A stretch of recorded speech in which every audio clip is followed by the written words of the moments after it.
먼저 성경 말씀 한 절 보겠습니다. 빌립보 1장 27절 말씀에 오직 너희는 그리스도 복음에 합당하게 생활하라는 말씀이 있습니다. 복음으로 구원받은 그리스도인들은 복음에 합당하게 살아야 합니다. 그리고 그 복음에 합당하게 사는 것을 경건의 연습이라고 합니다. 이 경건의 연습이라고 하는 용어는 재림 성도들에게는 상당히 익숙한 용어인데 일반 기독교인들은 별로 사용하지 않는 그런 용어입니다. 제가 꽤 오래전에 이 경건의 연습이라고 하는 조그만 책자를 하나 써서 보급을 해왔습니다. 이 내용은 복음으로 구원받은 성도들이 어떻게 살아야 하는지 실제 생활 속에서 실천해야 될 여러 가지 이 그리스도인의 하나님의 말씀에 순종하는 삶에 대하여 6개의 부분으로 나누어서 설명을 하고 있습니다. 오늘 그 6개 내용 중에서 3가지만 먼저 말씀을 드리겠습니다. 그래서 제1부에서는 참신앙의 본질, 그리고 하나님의 주권, 그리고 하나님의 율법에 대하여 먼저 말씀을 드리고, 다음 시간 제2부에서는 하나님의 성전, 그리고 하나님의 명령, 하나님의 능력, 이러한 주제로 다음 시간에 계속해서 말씀을 드리겠습니다. 오늘은 먼저 제1부 내용을 가지고 말씀을 드리겠습니다. 근데 일부 말씀을 시작하기 전에 이 기독교에서 가르치는 구원과 영생의 과정에 대하여 간단하게 살펴보겠습니다. 첫째, 이 성도의 구원과 영생은 어떻게 이루어지는가? 이 구원은 믿음을 통한 칭의를 통해서 이루어집니다. 이 구원은 믿음을 통한 칭의로 출발합니다. 설명은 나중에 다시 좀 더 드리겠습니다. 그 다음에 믿음으로 구원받은 성도는 어떻게 살아야 하는가 하는 문제예요.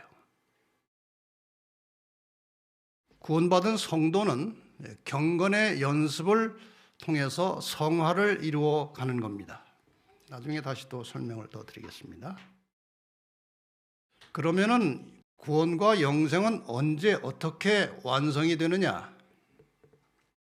예수께서 재림하실 때 그분의 재림의 영광을 통해서 구원받는 모든 성도들은 순식간에 하나님과 함께 살 수 있는 상태로 영광스럽게 변화됩니다. 그것을 우리는 영화라고 말합니다.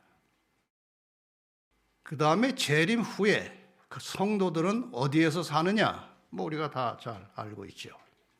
공중에서 예수님을 만나서 하나님이 계신 아버지 집으로 올라가서 천국에서 삽니다. 그럼 천국에서 영원히 사는 것이냐? 계시록 20장의 말씀에 의하면 1000년 동안 천국에서 살다가 하늘의 모든 가족들이 이 지상으로 다시 내려옵니다. 이 땅이 재창조되고 지상의 낙원을 이루어서 이 땅에서 우리가 하나님과 함께 영원히 사는 것이 지구 역사의 새로운 출발이에요. 근데 대부분의 우리 개신교인들, 기독교인들은 1번에서 바로 5번밖에 생각을 안 합니다. 구원을 받으면 영원히 분리돼서 천국으로 가서 거기서 그냥 영원히 사는 것, 그거 외에는 더 깊이 잘 생각을 하지 않습니다. 그런데 지금 이 5단계 과정 속에서 가장 중요한 것은 2번이에요. 구원받은 성도로서 이 땅에서 어떻게 사느냐, 이것이 중요한 것입니다. 이것이 마지막 3번, 4번, 5번을 우리의 구원에서 이루어지도록 하는 것이 2번이에요. 그래서 오늘 이 경건의 연습이라고 하는 주제로 좀 말씀을 드리겠습니다. 아까 칭의라는 말씀을 드렸어요.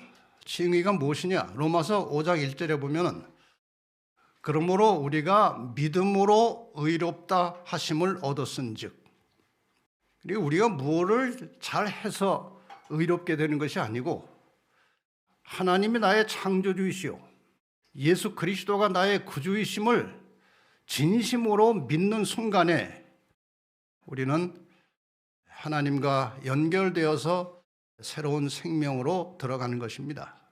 그래서 그것을 우리는 믿음으로 의롭다 하심을 얻었다, 그렇게 말합니다. 그 다음에 에베소 2장 8절에 보면 너희가 그 은혜를 인하여 믿음으로 말미암아 구원을 얻었나니, 믿음으로 구원을 얻었다고 그랬어요. 이것이 너희에게서 난 것이 아니요, 너희가 뭐 잘해서 구원을 받은 것이 아니고 하나님의 선물이라 그랬어요. 그러니까 이 칭이라고 하는 것은 시간이 오래 걸리지 않습니다. 순간에 일어나는 거예요.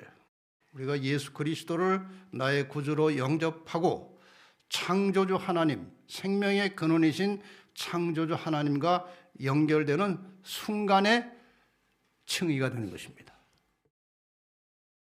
그 다음에 영화를 좀 생각해 보십시다. 영광스러운 변화.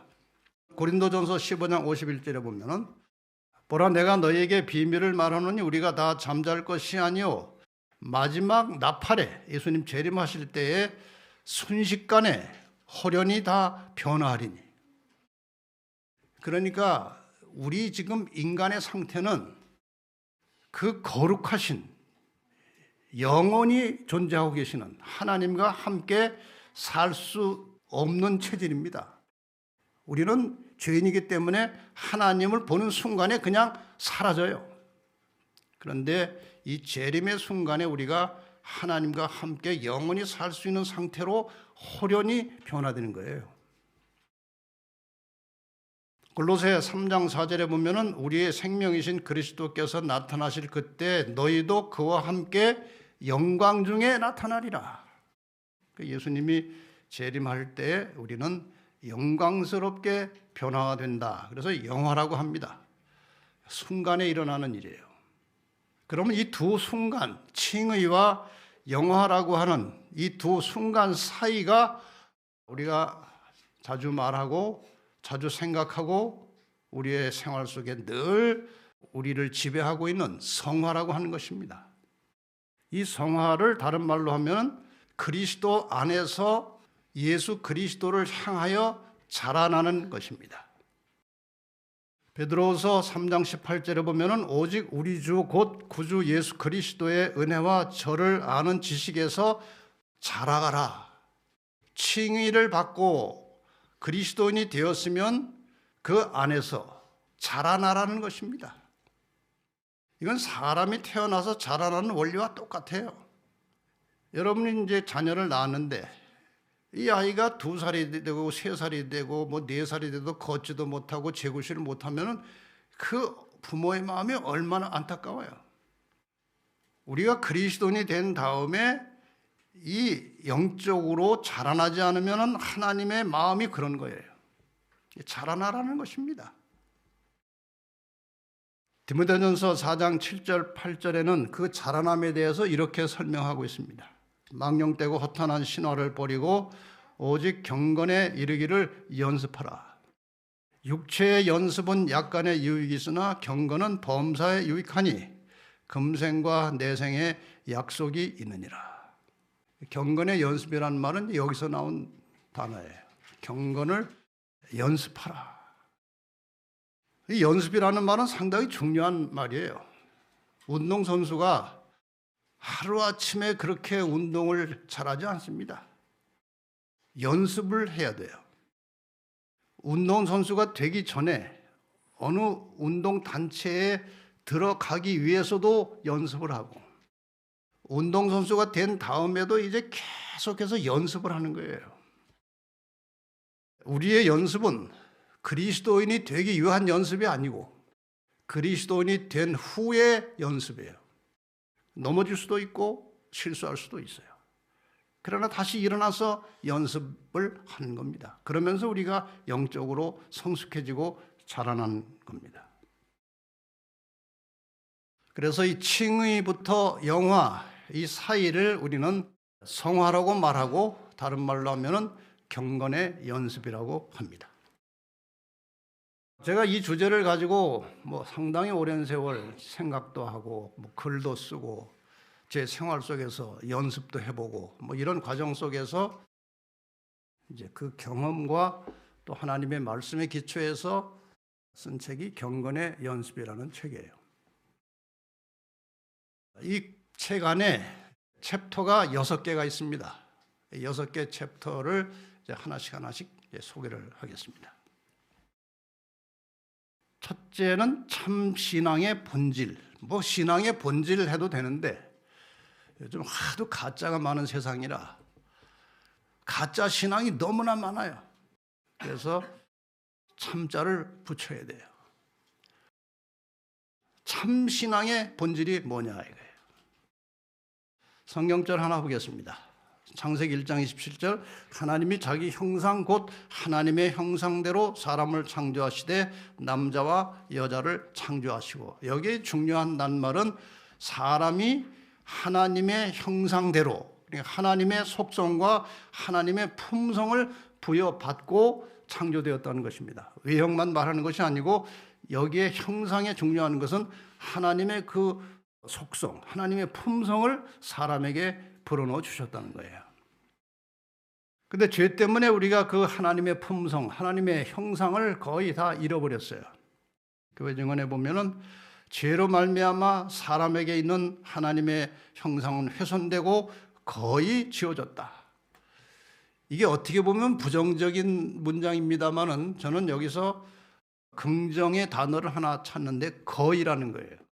다시 말하면은 인간 속에 여전히 하나님의 형상이 남아있다는 거예요. 완전히 없어진 게 아니에요. 그것이 불씨가 되어서 우리가 점점 하나님의 형상으로 가까이 나갈 수 있는 가능성을 우리가 보는 겁니다. 잃어버린 그것이 뭐예요? 하나님의 형상이에요. 잃어버린 그 하나님의 형상을 회복하는 것이, 다시 찾는 것이 복음이 하는 일이다 그랬어요. 우리가 복음을 믿고 복음으로 구원을 얻었으면 그 복음의 본질이 무엇인지를 알아야 되고, 지금 여기 말씀에 의하면은 그 복음의 본질은 잃어버린 하나님의 형상, 하나님의 그 속성과 품성을 다시 회복하는 것이 복음이 하는 일이라고 말씀하십니다. 그러므로 우리는 이 일에 있어서 하나님의 형상, 잃어버린 하나님의 형상을 회복하는 일에 있어서 하나님의 역사에 협력해야 한다. 그것이 바로 경건의 연습이에요. 이 회복이라는 말을 좀 제대로 이해하려면은 지구 역사 전체를 우리가 좀 간단하게나마 이해를 해야 됩니다. 인간이 창조함을 처음 받았을 때는 영원히 살도록 되어 있었습니다. 근데 사람이 이제 범죄하고 타락함으로써 그 영원이라는 시간을 벗어나서 이 지구는 헛바퀴를 돌게 되었어요. 이 헛바퀴 도는 이 시간은 하나님께서 보실 때는 시간이 아니에요. 그래서 신학적으로 이 타락 이후에 진행되는 시간을 비존재, 비생명, 그렇게 표현하기도 합니다. 살았으나 죽은 거예요. 그래서 예수님께서 오셔서 살아있는 자들을 자꾸 죽었다고 말씀하신 거예요. 이 비존재, 비생명의 시간을 흘러가면서 이제 역사가 진행이 되는데 여러 가지 사건들이 일어납니다. 홍수 심판이 있었고, 바벨탑 반역 사건이 있었고, 그 후에 하나님께서 아브라함을 불러내셔서 이스라엘 민족이 형성이 되고, 이스라엘 민족을 통해서 창세기 3장 15절에 약속된 여자의 후손 예수 그리스도께서 오셨습니다. 그 후에 이제 예수님께서 구원을 다 이루시고 하늘로 올라가신 이후에 교회가 탄생합니다. 성령의 능력으로 교회가 탄생했고, 그 다음에 이 초기 교회가 점점 시간이 지나면서 세속화됩니다. 이 세속화가 극도에 달했을 때에 이 종교 암흑 시대가 이제 시작이 되고, 이 종교 암흑 시대를 지배하던 이 교황권에 저항해서 종교 개혁자들이 일어나서 종교 개혁을 시작합니다. 그래서 개신교가 탄생합니다. 이 개신교가 또 세월이 지나면서 타락하고 세속화되었어요. 그래서 하나님께서 이 개신교 역사의 마지막 부분에 특별한 백성을 일으켜내셨는데, 하나님의 계명을 지키며 예수의 증거를 가진 남은 자손을 이제 일으켜내셨습니다. 이 남은 자손을 사탄이 공격을 해야 됩니다. 계시록 12장 17절에 보면은 용이 여자에게 분노하여 돌아가서 그 여자의 남은 자손, 곧 하나님의 계명을 지키며 예수의 증거를 가진 자들로 더불어 싸우려고 바다 모래 위에 섰더라.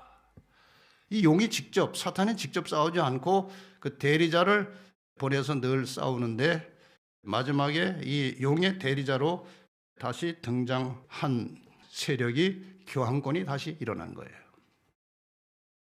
이렇게 해서 이제 이 마지막에 이 교황권과 남은 자손 사이에 선악의 치열한 싸움이 이제 끝나서 구원받을 자들이 확정이 됩니다. 이 마지막 싸움을 통해서. 그러면은 그 구원받을 자들을 데리러 예수님이 오시는 거예요. 그리고 우리가 하늘에 가서 1000년을 지난 다음에 하나님께서 우리를 다 함께, 우리 하나님과 하늘의 모든 거룩한 가족들이 이 땅으로 내려와서 악인이 잠깐 부활했다가 완전히 불로 소멸되고 하나님께서 재창조하십니다. 이 재창조에 대해서 계시록 21장에 이렇게 명확하게 표현이 되어 있습니다. 또 내가 새 하늘과 새 땅을 보니 처음 하늘과 처음 땅이 없어졌고, 여기 처음 하늘과 처음 땅은 창세기에 창조된 우리가 지금 살고 있고 누리고 있는 이 세상이 처음 하늘과 처음 땅이에요. 이것이 완전히 없어지고 이제 새 하늘과 새 땅을 창조하십니다. 그래서 새로운 인류의 역사가 시작되는 것이 구속의 완성이고, 쉽게 말하면은 아담과 하와가 창조되었을 때 그 상태로 다시 출발하는 것입니다. 그래서 이 전체 역사 자체가 회복이에요. 원래 상태로 돌아가는 회복입니다. 우리가 이것을 제대로 알고 신앙을 해야 되는 거예요. 이 신앙의 본질은 지금 여러 차례 설명드린 대로 하나님의 형상을, 하나님의 품성과 하나님의 본성을 다시 회복하는 것입니다. 아주 단순한 것입니다. 우리 모든 그리스도인들은 모든 신앙의 목표를 거기에 맞추고 살아야 되는 거예요. 근데 우리에게 이 회복의 모본을 보여준 정말 헌신적이고 충성된 한 인물이 있는데, 그가 사도 바울입니다. 제가 사도 바울의 생활 속에서 그리스도인이 어떻게 살아야 되는지 아주 그 단순한 원리를 하나 찾게 되었는데, 그 성경절이 고린도전서 9장 26절과 27절입니다. 그러므로 내가 다름질하기를 향방 없는 것 같이 아니하고, 그냥 말이 좀 복잡한데 향방이 있다는 말입니다. 인생의 목적이, 방향이 분명히 있다는 거예요. 싸우기를 허공을 치는 것 같이 아니하여, 이것도 또 말이 복잡해요. 허공을 치지 않았다는 거예요. 근데 왜 사도 바울이 이런 표현을 썼을까 제가 생각해 보니까 그전에는 향방 없이 살았다는 거예요. 신앙의 본질이 뭔지도 모르고 하나님을 믿었다는 거예요. 싸웠는데, 열심히 싸우는데 허공을 쳤다는 겁니다. 근데 지금은 그렇지 않다는 거예요.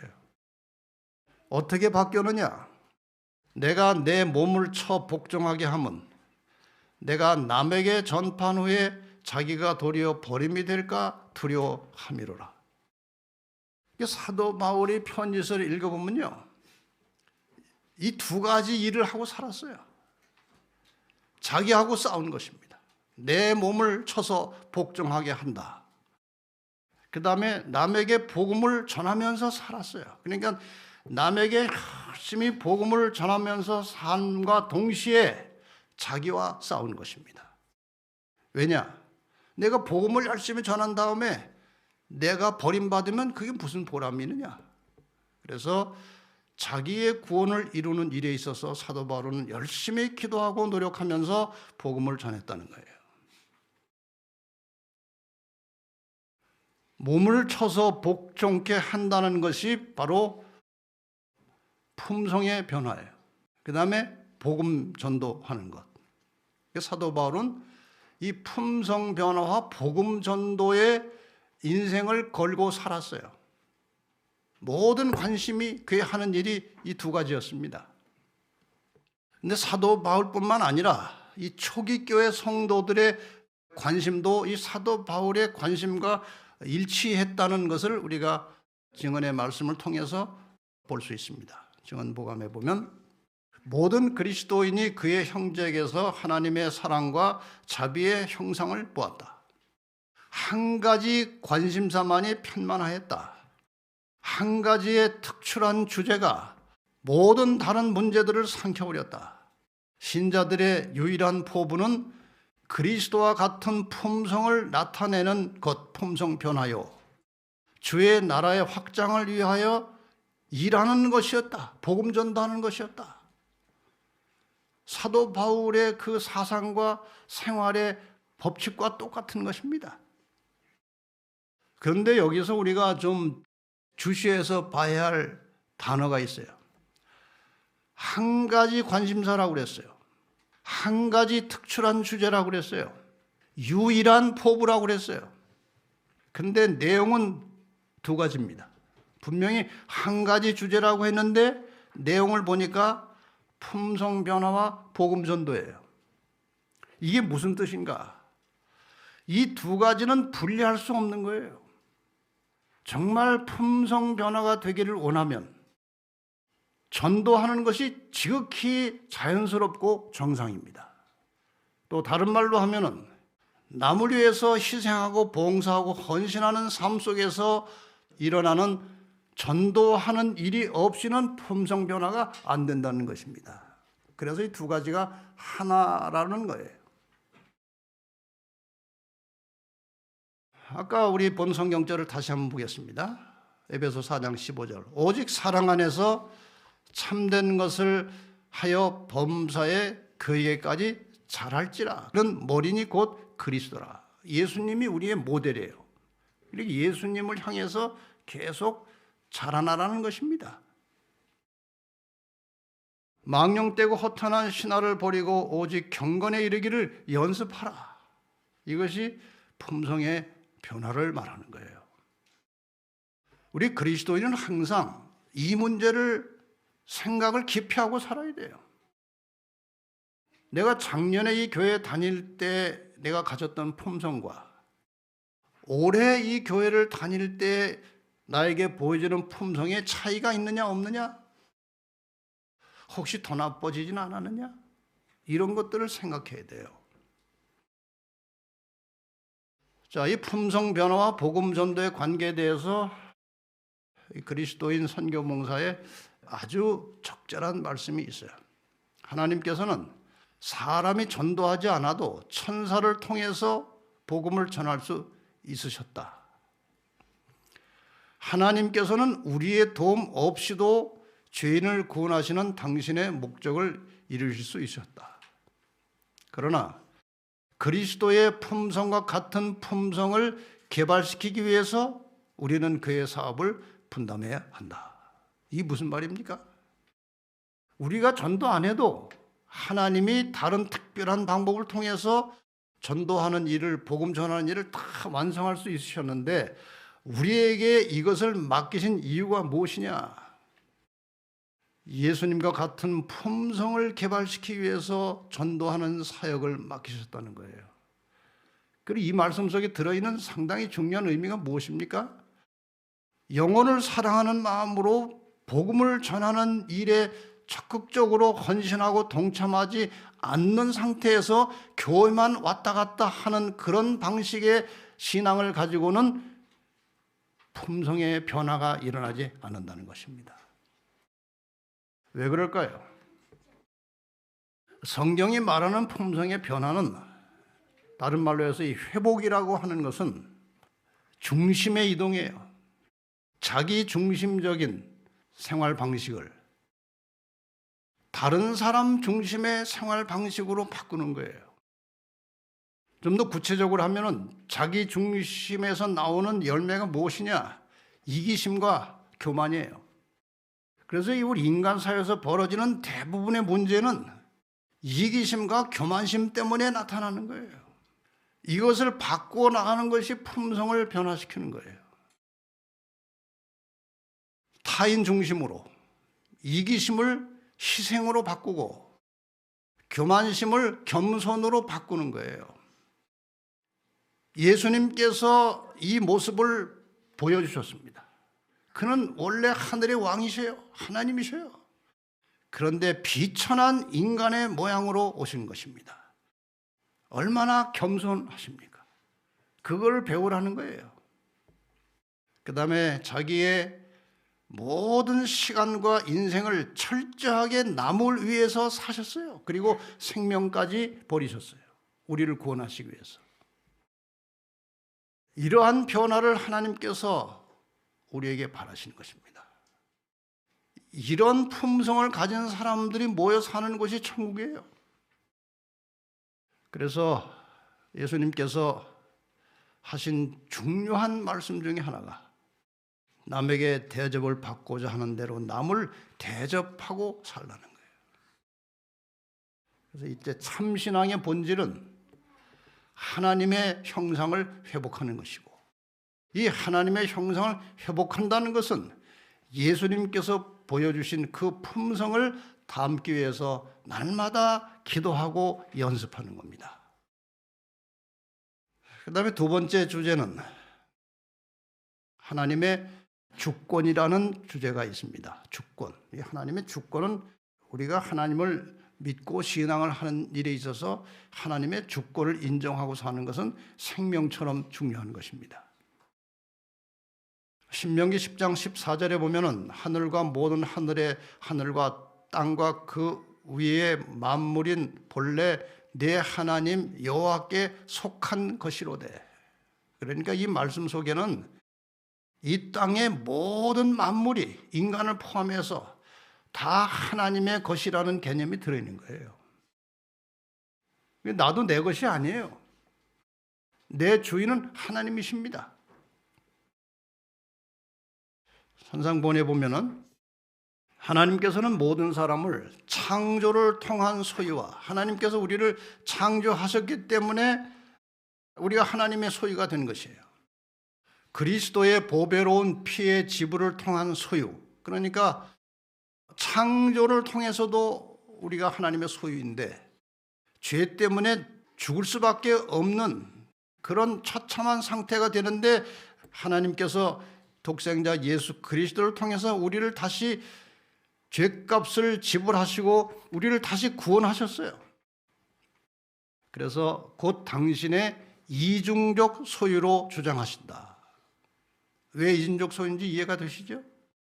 창조를 통한 소유, 그 다음에 구속을 통한 소유. 그래서 하나님은 우리에 대해서 이중적 소유권을 가지고 계신다는 거예요. 그분의 형상대로 지음을 받은 모든 사람, 심지어 가장 타락한 사람들까지도 존경과 친절로서 대해줘야 한다 그랬어요. 우리가 살다 보면은 주변에 이상한 사람들, 괴상한 사람들, 자기하고 다른 사람들 많아요. 그리고 자기도 이상한 사람이에요. 그러나 우리 모든 인간은 다 하나님의 형상대로 창조를 받은 사람들이에요. 그래서 모든 사람을 대할 때 예수님을 대하듯이 존경과 친절로 대하라고 말씀하시는 거예요. 그래서 예수님께서 그 마태복음 25장에 그 양과 염소의 비유에서 나오는 말씀이 있잖아요. 지극히 작은 자 하나에게 한 것이 내게 한 것이라. 굉장히 중요한 말씀이에요. 우리가 살면서 다른 사람을 어떻게 대하고 사느냐, 어떤 정신으로 사람을 대하고 사느냐 하는 건 굉장히 중요한 거예요. 하나님의 주권. 우리가 하나님의 주권을 생각할 때에 가장 먼저 제대로 이해해야 될 주제는 예배라는 것입니다. 예배. 우리가 하나님을 예배합니다. 이 예배라는 것은 창조주와 피조물의 관계에서만 성립하는 거예요. 사람이 천사를 예배할 필요가 없습니다. 왜? 천사도 피조물이기 때문에 그런 거예요. 우리가 하나님을 예배하는 이유는 그분이 우리의 창조주시기 때문에 피조물의 입장에서 창조주를 예배하는 겁니다. 그래서 예배자는 창조주가 자기의 주권자라는 사실을 인정을 해야 예배를 드리는 거예요. 하나님이 나의 주인이십니다. 내 모든 것의 주인은 하나님이십니다. 이런 마음가짐을 가져야 예배가 성립되는 거예요.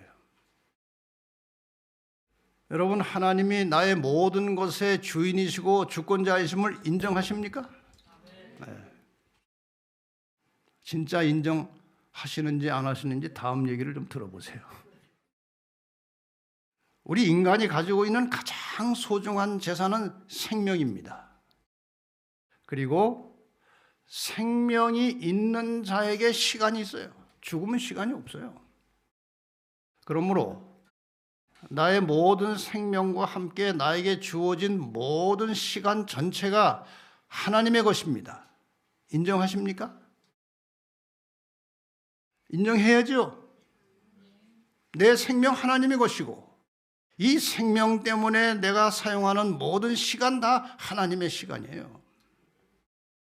그것을 인정한다는 표시가 하나님께서 주신 안식일이에요. 근데 하나님께서 너희 가지고 있는 시간 다 내 거지만 6일 동안은 열심히 일해라. 먹고 살아야 되니까 열심히 일하고 7째 날은 딱 구분해서 나하고 시간을 갖자는 거예요. 그러니까 이 안식일은요, 안식일만 하나님의 시간이 아니에요. 내가 소유하고 사용하는 모든 시간 전체가 창조주 하나님, 생명의 주인이신 하나님이 내 모든 시간의 주인이라는 사실을 인정하는 신앙 고백이 제7일 안식일을 구별하여 거룩하게, 존귀하게, 즐겁게 지키는 것입니다. 그래서 안식일은 하나님을 믿는 순간에 계약을 맺는 거예요. 안식일은 믿음을 가지고 구원받고 하나님의 백성이 되는 순간에 맺어지는 자동 계약이에요. 그래서 여러분이 이 안식일을 소중하게 생각하셔야 합니다. 그리고 불가침의 시간으로 정해놔야 돼요. 인간적으로 아무리 바쁘고 분주하고 뭐 급한 일이 있더라도 이 안식일 시간을 침범하지 않는 이 불가침의 시간으로 안식일을 소중하게 사용할 때 그것이 진정한 예배자의 모습이에요. 그다음에 생명보다는 뭐 좀 덜 소중하지만 사람들이 생명처럼 소중하게 아끼는 것이 있어요. 그것이 뭐 한 단어로 하면 돈이고 조금 고상한 단어로 하면은 물질이에요. 물질, 재물이에요. 내가 가지고 있는 모든 물질, 모든 재산, 모든 재물, 그거는 창조주 하나님의 것입니다. 인정하십니까? 네. 사람은 물건은 만들어요. 물건. 그러나 이 물건의 재료, 물질은 사람이 창조하지 못합니다. 하나님이 만들어 놓으신 물질로 하나님이 주신 지혜와 능력과 하나님이 주신 어떤 은사를 가지고 무엇인가를 만들고 또 무엇인가를 해서 수입이 들어오면 그건 다 하나님의 것입니다. 내가 소유한 모든 물질의 주인이 창조주 하나님의 것입니다를 그 고백하고 인정하는 표시가 11조예요. 10분의 1만 하나님의 것이라고 생각하시면 안 돼요. 11조는 내가 가지고 있는 모든 물질과 모든 재물이 다 하나님의 것임을 인정한다는 표시가 11조예요. 하나님께서 너희가 이거 정직하게 잘 내면 내가 너희 얼마든지 풍족하게 살도록 해줄 테니까 그 하나님이 11조 안 받으시면은 살림이 안 되시겠습니까? 사업이 안 되시겠습니까? 아무 상관없어요. 그런데 하나님은 내가 너희의 주인인 것을 인정하고 살라는 거예요. 그럼 내가 너희를 돌봐주겠다는 거예요. 그래서 이 안식일과 11조는요, 그리스도인들의 생명줄과 같은 거예요. 이건 하나의 창조주와 피조물 예배자 사이의 하나의 계약이에요. 너 내 백성이다. 난 네 하나님이다. 그 이 두 가지에 달려있는 것입니다. 여기에 대해서 상당히 중요한 말씀이 있어요. 우리 기본 교리 책에 보면은 이걸 아주 영감적으로 풀어놨어요. 타락 후에 하나님께서는 더 이상 선악과를 통해서 시험하실 수 없으셨다.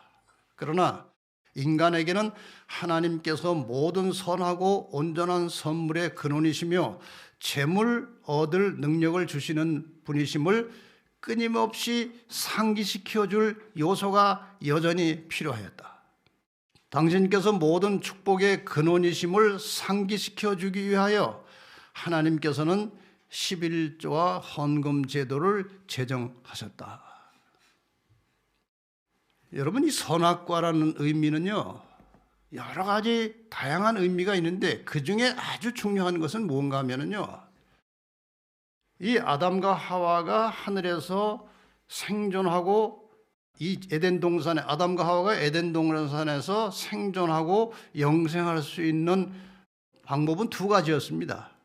단순했어요. 하나는 생명과를 지속적으로 주기적으로 먹어야 돼요. 그래야 생명이 보존되는 것입니다. 그 다음에 선악과는 먹지 말아야 돼요. 이 두 가지예요. 하나님과 인간 관계에서요, 모든 규칙은요, 해야 될 것이 있고 하지 말아야 될 것이 있어요. 그거를 잘 분별해서 지키면은 하나님의 백성으로서 영생하는 것입니다. 그래서 하나님께서 이 선악과와 생명과 나무를 동산 가운데다가 두셨어요.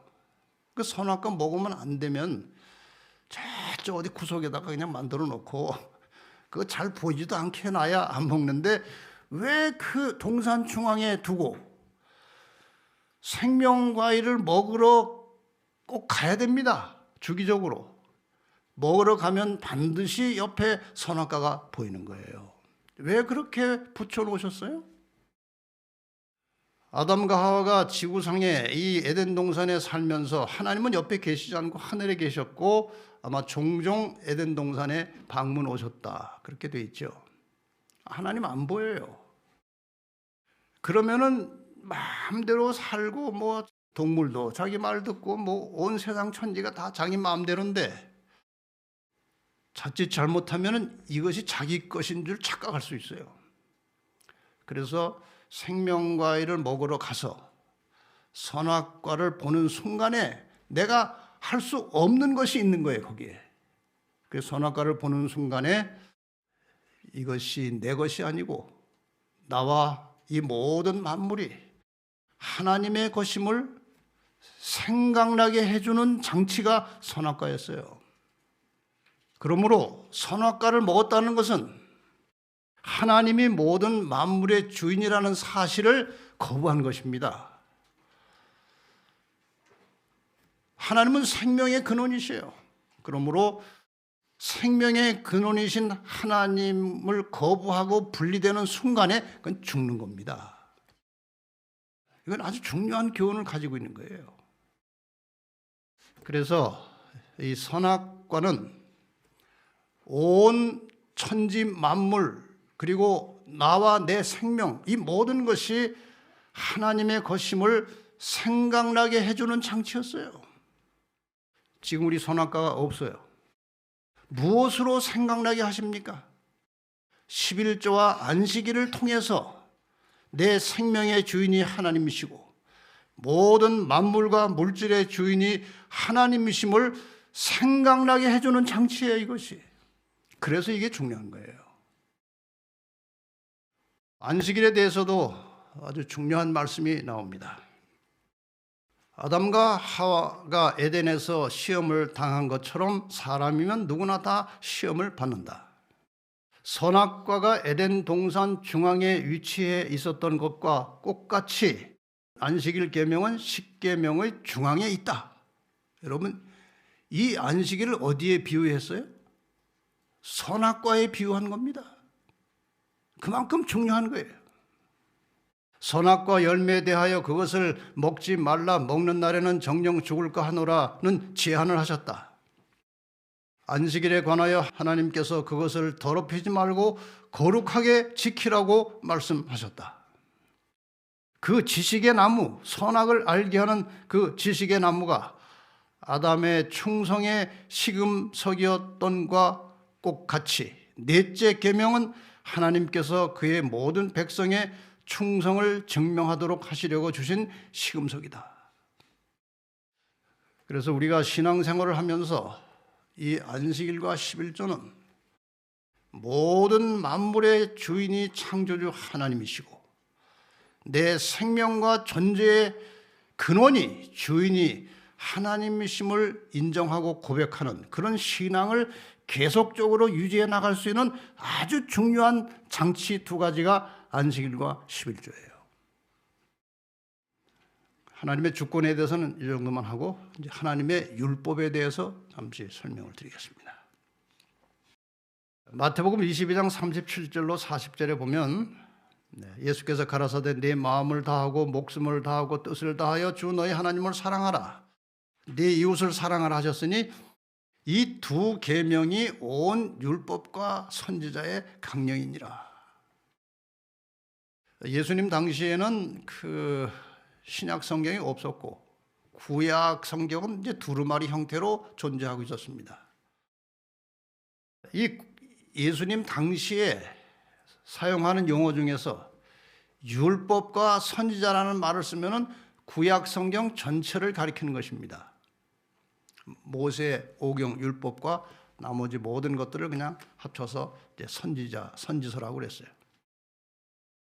이게 구약 성경 전체를 요약해서 두 마디로 하면은 하나님 사랑하라, 이웃 사랑하라 하는 이것이다 하고 예수님이 구약 성경의 저자이신 예수님이 그 책을 요약해서 주신 것이 이 두 마디예요. 사랑의 율법은 하나님과 동료 인간들을 위해 몸과 마음과 목숨을 다하는 헌신적인 봉사를 하라고 요구한다. 이러한 봉사는 우리로 하여금 다른 사람에게 축복이 되게 하는 동시에 우리 자신에게도 큰 축복을 가져다 준다. 이타적인 봉사를 통하여 우리의 모든 재능이 최대한으로 개발된다. 이러한 일이 계속될 때에 우리는 신의 성품에 참여하는 자가 된다. 이게 품성의 변화고 회복이에요. 마음의 하늘의 뜻을 받아들임으로 하늘에 적합한 자가 되는 것이다. 이 성경 말씀과 인용문을 가지고 잠깐 설명을 드리겠습니다. 사람 사랑이 참 중요한 거예요. 우리가 정말 하나님을 사랑하는지 사랑하지 않는지는 사람에 대한 우리의 마음가짐과 우리의 태도에 의해서 진짜인지 가짜인지가 결정되는 것입니다. 요한일서 3장 14절에 보면은 우리가 형제를 사랑함으로 사망에서 옮겨 생명으로 들어간 줄을 알거니와 사랑치 아니하는 자는 사망에 거하느니라. 우리 신앙생활 하면서 굉장히 중요한 용어로 늘 자주 사용되는 것이 생명이라는 것이에요. 생명. 우리가 구원하는데 이 구원받는다는 것은 생명과 연결되어 있는 것입니다. 그런데 여기 말씀하시기를 형제를 사랑함으로 사망에서 옮겨 생명으로 들어갔다. 그러므로 형제를 사랑하지 않는 자는 아직도 사망에 거하고 있는 것이다. 요한일서 4장 20절에는 누구든지 하나님을 사랑하노라 하고 그 형제를 미워하면 이는 거짓말하는 자니. 뭐 하나님을 사랑합니다. 뭐 하나님 저를 구원해 주셔서 감사합니다. 늘 이렇게 하나님께 뭐 찬양하고 영광을 돌린다 할지라도 형제를 미워한다면 그건 거짓말이라는 거예요. 보는 바 그 형제를 사랑치 아니하는 자가 보지 못하는 바 하나님을 사랑할 수 없느니라. 여러분, 이 시간에 우리 자신들을 한번 돌아보시기 바랍니다. 내가 정말 주변에 함께 살아가는 사람들을 진정으로 존중하고 사랑하고 있는지. 그 형제를 사랑치 아니하는 자가 하나님 사랑할 수 없다는 거예요. 이 말씀을 좀 더 구체적으로 어떻게 사랑을 실천하는지에 대해서 좀 말씀을 근거로 해서 설명을 조금 더 드리겠습니다. 여기 방금 보신 대로 주 너희 하나님을 사랑하라, 내 이웃을 내 몸같이 사랑하라 하셔서 이 두 계명이 율법과 선지자의 강령이라고 말씀하셨어요. 근데 사랑이라는 것에 대해서 많은 사람들이 오해하고 있어요. 사랑은 어떤 느낌이나 감정이 아니에요. 많은 사람들이 사랑하면 어떤 느낌이나 감정을 자꾸 연상하는데 여기 사도행전에 정말 중요한 말씀이 나오는 거예요. 거룩한 은혜로 새롭게 된 마음속에서 사랑은 행동을 지배하는 원칙이다. 이렇게 나와요. 그러니까 자기 마음에 들면은 사랑하는 마음이 들고 자기 속색이고 자기 기분 나쁘게 하면 갑자기 또 싫어지고 그런 감정의 변화가 사랑이 아니라는 거예요. 사랑은 행동을 지배하는 원칙이라고 그랬어요. 뭔가 그것이 이것은 품성을 수정하고 충동을 지배하고 감정을 억제하고 애정을 고상하게 한다. 마음속에 간직된 이 사랑은 생활을 유쾌하게 하고 주위에 있는 모든 사람에게 품위 있는 감화를 끼친다. 이 마지막 말 참 얼마나 좋아요. 제대로 된 사랑은 생활을 지배하는 원칙이고 그 원칙대로 사는 사람은 주변에 함께 사랑하는 모든 사람들에게 품위 있는 감화를 끼친다 그랬어요. 이 원칙이 뭐냐 이거예요. 사랑하는 사람이 이웃을 사랑한다고 하는 사람이 이웃을 대하는 원칙을 하나님께서 주셨는데 이미 아까 말씀드린 것입니다. 마태복음 7장 12절 같이 한번 읽을까요? 시작. 그러므로 무엇이든지 남에게 대접을 받고 하자는 대로 너희도 남을 대접하라. 이것이 율법이요 선지자니라. 지금 여기 사랑하라고 하는 말 끝에도 율법과 선지자의 강령이라고 나오고 남을 대접하라는 말씀 끝에도 율법이요 선지자라고 나와요. 그러니까 예수님 당시에 존재하고 있던 구약 성경 하나님의 뜻, 하나님의 가르침, 하나님의 의지 이 모든 것이 포함되어 있는 구약 성경 전체를 한마디로 하면 사랑하라는 것이고 그 다음에 그 사랑하라는 것을 구체적으로 실천하는 법칙이 있는데 그것이 남을 대접하라는 법칙이에요. 그러니까 정말 하나님께서 가르쳐 주신 대로 다른 사람을 사랑하는 마음으로 살고자 하는 사람들은 자기의 마음을 지배하는 원칙이 있어야 되는데 그것이 대접을 받고자 하는 대로 대접하라는 거예요. 산상보훈의 이 두 말씀을 이렇게 조화를 잘 시켜놨어요. 이것은 남을 대접하라는 거예요. 또 내 이웃을 내 몸과 같이 사랑하라는 율법의 또 다른 표현이기도 하다. 얼마나 정확해요. 대접하라는 이 말은 사랑하라는 율법의 다른 표현이라는 거예요. 이것은 하늘의 원칙이므로 이 대접하는 사랑의 마음을 가지고 남을 대접하고 사는 것은 하늘의 원칙이므로 하늘의 거룩한 교제에 합당한 모든 사람에게서 개발될 것이다. 모든 그리스도인들의 생활 속에서, 품성에서 이것이 개발돼야 한다는 거예요. 형제를 대접한다는 것은 우선 생각입니다. 다른 사람을 대접하는 일에 있어서 가장 기초가 되고 근본이 되는 것은 다른 사람에 대한 나의 생각이에요. 겉으로 아무리 친절한 말을 하고 뭘 구제를 하고 좋은 봉사를 한다 할지라도 마음 속에서 다른 사람을 진정으로 존중하지 않으면 겉으로 나타나는 것은 다 위선이에요. 형제에 대하여 마음속으로 시기 질투하거나 미워하지 않고 자신을 낮추고 형제를 존중하며 섬기고자 하는 마음을 갖는 것이 대접의 시작이에요. 그 마음을 바꿔야 돼요. 마음을. 샘물의 맛은요, 그 샘을 흘러나오게 하는 그 샘의 근원에서부터 시작되는 거예요. 그 샘의 근원이 흙탕물이 나오는 근원이면은 흙탕물밖에 안 나와요. 마찬가지로 우리 마음속의 근원이 깨끗해야 돼요. 그래야 여기서 좋은 게 나오는 거예요. 생각을 바꾸라는 거예요.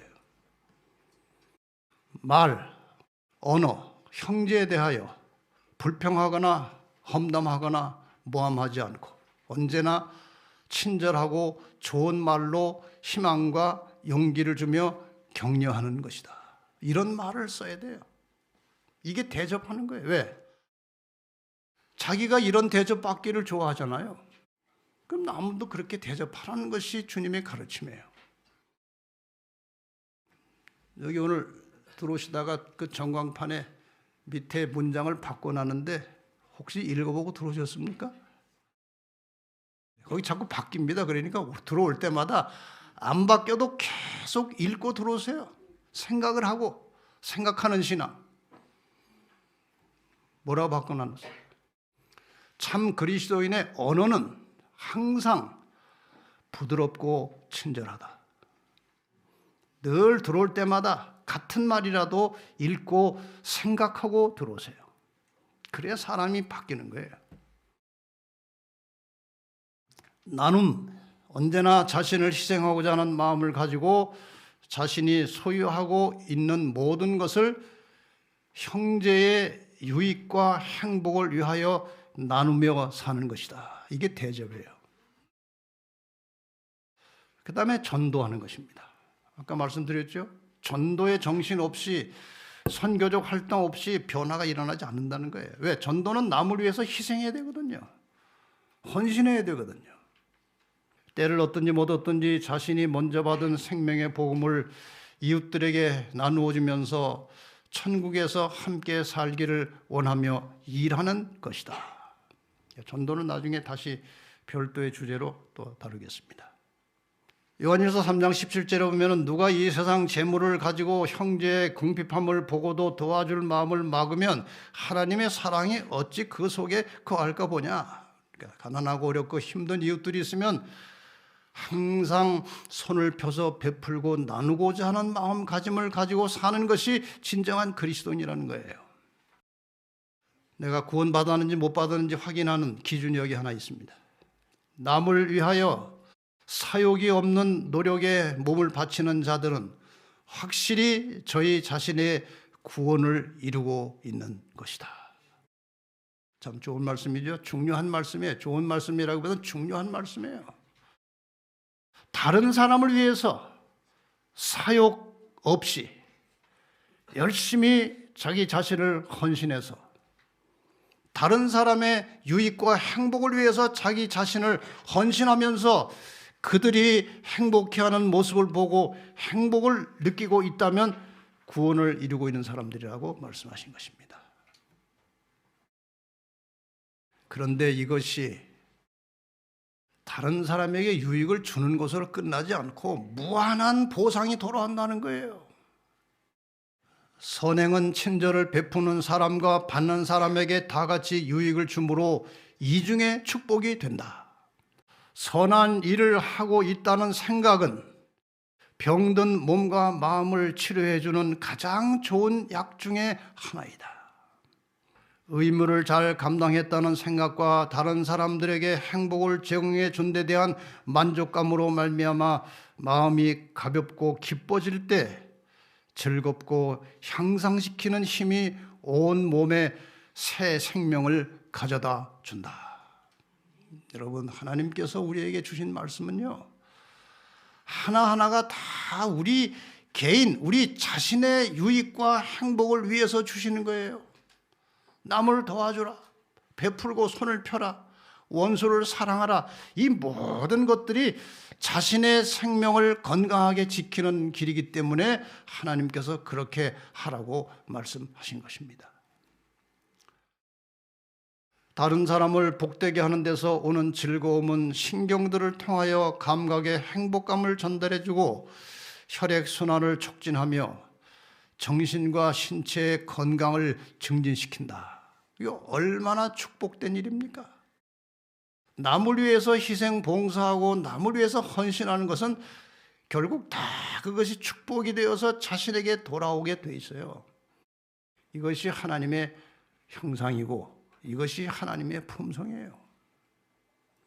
그래서 하나님의 이러한 품성 때문에 인간이 죽게 되었을 때 고민하지 않고 생각 깊이 하지 않으시고 바로 하나님의 본성 자체가 사랑이시기 때문에 바로 그 아들을 희생시켜서 우리를 구원하시기로 결정하신 것입니다. 그리고 예수 그리스도의 십자가 희생을 통해서 구원받는 무리가 일어날 때 하나님은 그렇게 기뻐하신 거예요. 우리의 희생과 헌신을 통해서 다른 사람이 좋아지고 행복해지면 우리가 기뻐지는 것입니다. 이것이 하나님의 형상이고 하나님의 품성이에요. 우리가 그리스도인 성품을 개발시키는 일은 고통당하고 괴로워하는 자들에게 그리스도께서 하신 것처럼 봉사함으로 그리스도의 사업을 행할 때 이루어진다.